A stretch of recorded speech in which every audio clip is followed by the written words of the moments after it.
Hey folks, in this video we're going to take a look at the syllabus for the Chem 109 course. Here's the first page of the syllabus. If you haven't downloaded the syllabus already, you should do so. Whether you print it out or not is up to you. It would be beneficial for you to follow along to know what's important for this particular course. So on the first page, we have the relevant information about me, contact information, my office in Pasteur Hall, and my office phone number. Now, generally, since this is an asynchronous online course, I will not be in my office continuously. I recommend that if you would like to meet with me or you want to send a message to me, you can do that via email or Teams chat. Actually, I prefer Teams chat. I see that more quickly than I do email. If you have a concern or a question, please don't hesitate to do that. I do have office hours from 2 to 3, and these are virtual office hours that will be through Teams. You'll be receiving a message about this if you haven't already, so that you can make arrangements. If those times don't work for you, just again contact me. We can make arrangements to meet at another time virtually or in fact in person if you prefer that.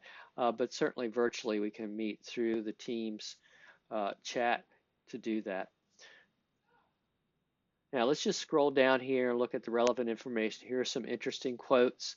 You can click on links if you like to go into those in more detail.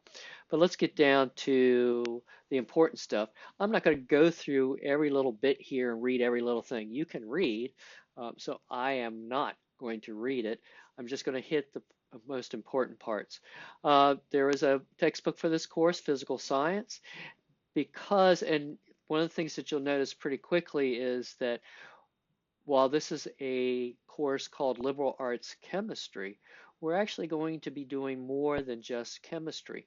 We're going to be delving into physical science. In fact, we're going to start out the semester delving into physical science first to give you a little bit of background to understand some of the basic principles that the natural world operates under. But that's going to be our textbook. I will be referring to the textbook with specific resources that you may find useful in the textbook as we go along.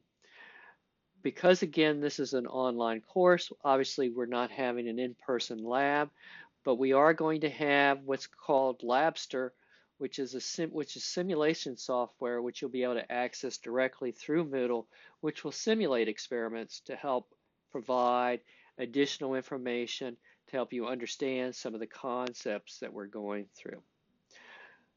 There's the catalog description again. I'm not going to go through that. You can read it. You can click on the little links in here if you like. But I just want to skip down here to learning outcomes for the course and what are we doing here.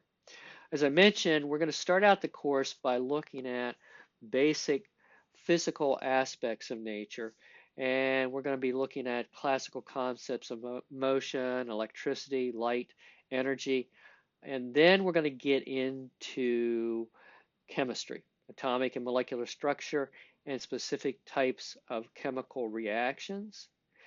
We're also going to explore some of the important ramifications of these concepts. Like we will be talking about climate change, for example. And depending on your interests, we may move into discussions of other things as well. Now, as far as grading goes for this course, I use a method called ungrading. And you can read through this, what I've written here, to get a better idea. But the basic idea is that studies have shown that grades actually act as a barrier to learning. When your goal is to just get a grade, you're not really emphasizing the learning aspect of things. So the principle behind ungrading is that I will not be grading you per se on your assignments. I'll be providing feedback. And in some cases, I will be asking you to grade yourself on particular assignments. In the end, and we're going to do this twice, you're going to be writing a reflection at the midterm and at the end of the semester to assess your work from your perspective, assessing your work and actually suggesting a grade for your work. So as you can see here, we're going to be using these criteria. Have you completed all the work in a timely fashion? What's the quality of your work? Have you done a good job?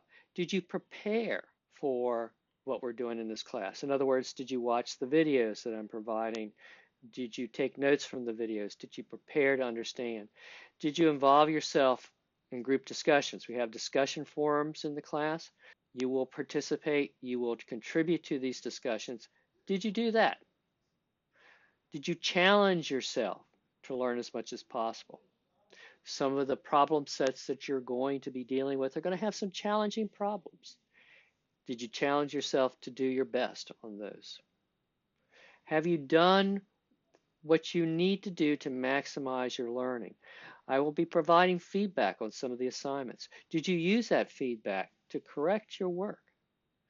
And are you asking questions? One of the things I will emphasize is that you should ask questions.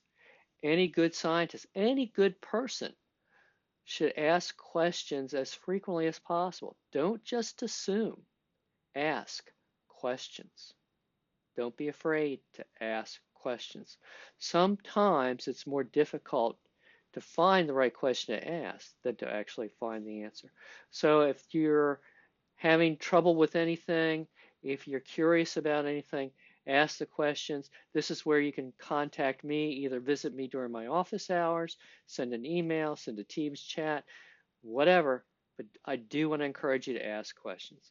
And then, as I mentioned, in the end, I'm going to ask you to suggest a grade for your work. And what I will do based on that is assign a grade to the class. And I will provide feedback with regard to your reflection. So what are the assignments in the class? Now, this is a 5-week course. It's an intense course. It is a course meant to cover the same amount of material that we might cover in an entire semester. So you don't want to let yourself fall behind. You want to keep up with the assignments. If you do start to fall behind and you're having some other issues, make sure you're contacting me right away so we can work something out. But you do want to keep up. 5 weeks goes by really, really quickly, and there's a lot of work to be done. So don't hesitate to contact me if you're having problems, and do it very quickly. So what are we going to do? We're going to have discussion forums in Moodle where I will be posting questions, and you will be responding to those questions. You also may be responding to some of your classmates' responses and having a real discussion online. The reflections I just mentioned, there'll be a reflection at the midterm and at the end of the semester where you're going to be reflecting on your work using the bullet points described here in the syllabus. They're going to be problem sets. The problem sets are going to have questions and problems, computational problems in most cases, that are relevant to the particular concepts introduced in the modules in Moodle. And there is obviously another video where I go through the Moodle structure. Online quizzes. There will be quizzes for each module that will be set up through Moodle. Generally 5 questions, not a lot, relatively straightforward questions, but just to allow you to explore the concepts that are introduced in those particular modules. The Labster simulations, I mentioned Labster earlier. These are lab simulations which you will carry out. There are questions that are going to be occurring while you're doing the simulation. There will be a grade assigned to you based on your answers to those questions. Now again, because of ungrading, your overall grade may not, or will only be loosely based on your grades in the Labster simulations. I'm most interested in that you're getting something out of those simulations, that you're learning from those simulations, and that you complete those simulations. And finally, there'll be a final project. Now, as we scroll down here, you'll see that each of these is discussed in more detail, as I've just discussed. I just want to bring out a couple of things here. For example, the problem sets. As I mentioned, there will be problem sets that have computational work that needs to be done. And I will emphasize again and again that you need to show all of your work when you're doing these computations. Each of the steps, involved in doing a computation, you should show. If you don't show me that work when you submit it, I'm going to send it back to you for revision. I want to see your work on these. And on the computational problems, I want you to submit it in handwritten form. That's going to be the easiest way for you to do it anyway. It's going to be the easiest way for me to read it rather than doing your computations and then trying to type it into a computer. I want you to write it out, and you should make sure it's organized neatly in a format that I can easily read, making sure that the answers are clear and the steps they're used to get to the answers are clear. Again, in handwritten form. What you will do is you will scan those, just take a photo with your phone, for example, and upload it as a PDF file. Don't send me the photo in a JPEG or some other format. Make sure that you're uploading it as a PDF. All right. There will be a problem set for most of the modules. And again, I'll go through this in more detail in the Moodle video. But there will be a problem set associated with most of the modules. And these problem sets are generally due on Mondays at 11:59 p.m.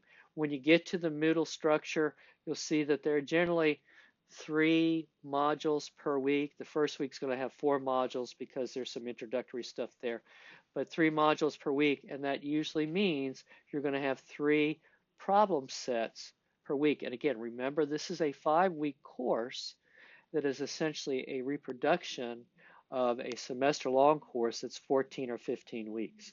So each week is like 3 weeks during the semester. So keep that in mind as you're going through this. And again, don't let yourself fall behind. As I will mention again and again and again, if you start to fall behind for whatever reason, go ahead and contact me, see if we can work something out. I'm available to help you go through things, whatever is happening, whatever you're confused by, whatever your problems are, I'm there.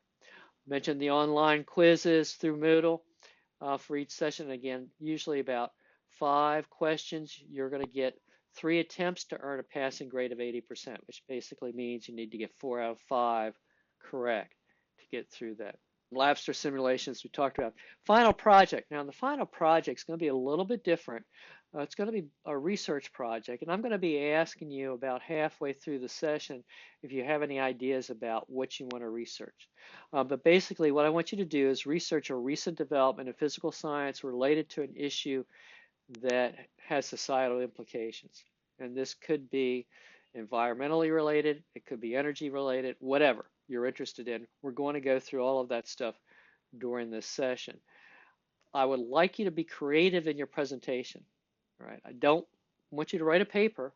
You're probably happy about that. I want you to be creative, and you could do, I've got something suggested here, but there are a whole bunch of different things. If you come up with something different, great.